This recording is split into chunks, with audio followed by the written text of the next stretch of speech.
saya Wesley Luhat, so orang panggil saya Wes. So saya berumur 19 tahun, jadi saya berasal daripada Sarawak, Malaysia.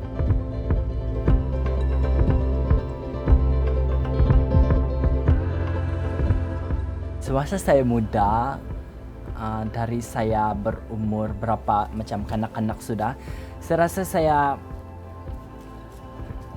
Kristen, tetapi saya bukan menjalani kehidupan sebagai seorang Kristen.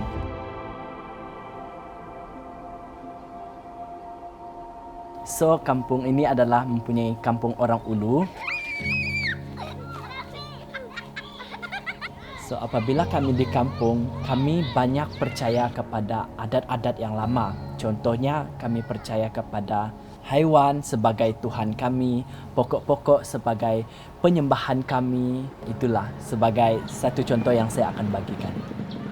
Kalau dari saya pernah mengikut mereka dan sangat-sangat percaya kepada adat itu, dan saya sangat ditutupi dengan adat itu. Dan bila saya di dalam itu, saya rasa macam wow, baiknya macam tu. Contoh kalau buaya. Secara jujur, di waktu saya masih kecil, saya itu tidak pernah disemukakan dengan Bible. Saya itu tidak pernah dididik dengan Bible. Jujurlah, saya tidak pernah membaca Bible di waktu zaman kanak-kanak. Di waktu saya kecil lah, saya tidak pernah mendengar nama Yesus.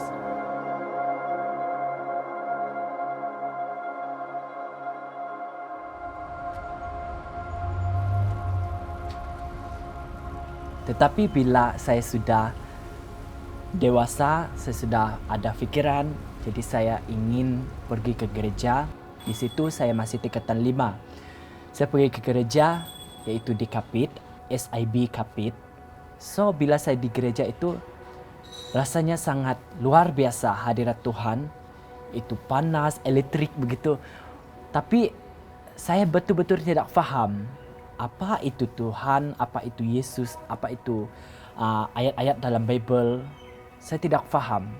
Jadi, lepas saya tingkatan 5, saya ada join satu program iaitu Ground Zero, iaitu ditubuhkan di Lighthouse Kapit Sarawak. Jadi mereka itu menjangkaui jiwa-jiwa orang lepasan SPM ataupun pelajar-pelajar yang tiada sambung studi. So mereka buka program ini untuk mereka. Okey, kalau sepanjang saya menyertai Ground Zero ni, bapa saya kurang memberi kebenaran kepada saya. Dia tidak suruh saya untuk menyertai program ini. Apa saya rasa macam bila ayah saya tidak suruh saya pergi kan, saya mau pergi, saya mau belajar Bible, saya cakap dengan ayah saya macam tu. Dan bila saya di dalam program ini, saya rasa begini kita dapat sudah faham who Jesus begitu. And then saya dapat rasakan hidup saya sudah diubah apabila saya datang dalam kebenaran Tuhan. Sebenarnya sudah lama sudah Tuhan itu menyertai hidup saya. Tetapi saya tidak pernah menyadari apapun di dalam hati saya.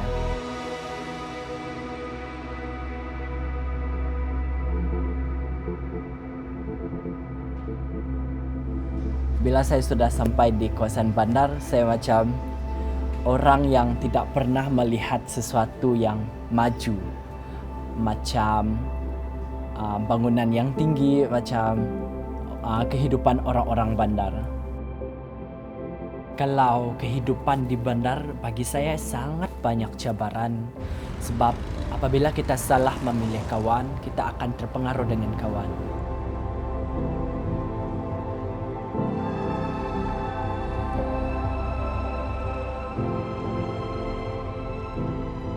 Kalau bagi saya, sebab memang banyak agama di Malaysia, Bible itu memang sangat-sangat membantu saya.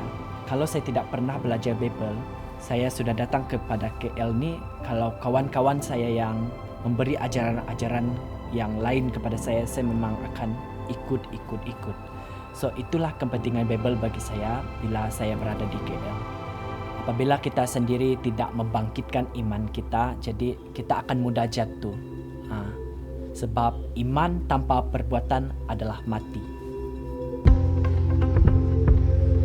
selalu doakan untuk family saya, doakan untuk studi saya, dan doakan di setiap perjalanan supaya iman saya tetap teguh dan kuat, supaya apapun cabaran dan badai yang datang dalam hidup saya itu saya dapat handlekan bersama Tuhan dan tetap di dalam jalanan, tetap di jalan Kristus dan kebenaran Tuhan.